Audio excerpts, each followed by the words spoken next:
કુદરતનો ન્યાય કોને કહે છે? કોલંબસે અમેરિકા પણ શોધ્યો. પછી યુરોપના લોકો બંદૂકો લઈ ત્યાં પહોંચી ગયા. ત્યાં કોઈ સરકાર ન હતી, માત્ર આદિવાસી કબીલાઓ હતા જે અંદરો અંદર લડતા હતા. યુરોપિયનોએ આદિવાસીઓને મારી નાખ્યા અને આખા અમેરિકા પર કબજો કરી લીધો. એવું જ ઓસ્ટ્રેલિયામાં પણ કર્યું. બંને જગ્યાએ બચી ગયેલા આદિવાસીઓ જંગલોમાં રહે છે. અમેરિકામાં જમીનના માલિક બનવા માટે શું કરવું પડતું?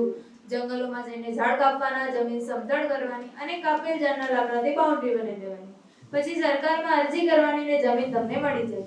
એક પણ પૈસો નહીં આપવાનો. તેમાં ફક્ત એક જ જોખમ હતું. જો આદિવાસીને ઝેરવાળું તીર વાગે તો મરી જવાના. તે માટે ગોરાઓ ઘરમાં બંદૂકો રાખતા. અમેરિકામાં આજે તેની જેટલી વસ્તી નથી તેનાથી વધારે બંદૂકો છે. હવે આ વિશાળ જમીન પર ખેતી કોણ કરે? અમેરિકાના રેડ ઇન્ડિયન આદિવાસીઓ તો ના જ કરે. તો પછી ગોરાઓ આફ્રિકાથી લોકો લાવતા.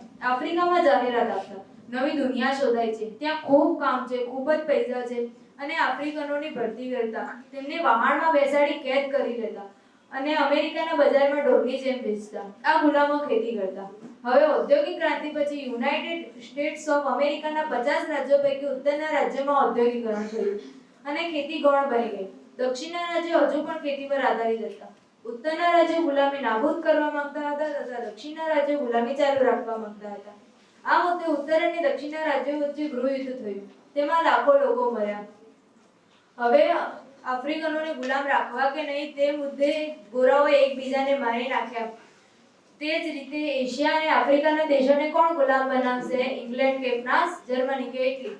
તે મુદ્દે ગોરાઓએ એકબીજાને મારી નાખ્યા. 2 વિશ્વ યુદ્ધોમાં કરોડો લોકો મર્યા. આખું યુરોપ બરબાદ થઈ ગયું. બીજા લોકોને તથા દેશોને ગુલામ બનાવવા વાળાને કુદરતી ન્યાય કર્યો.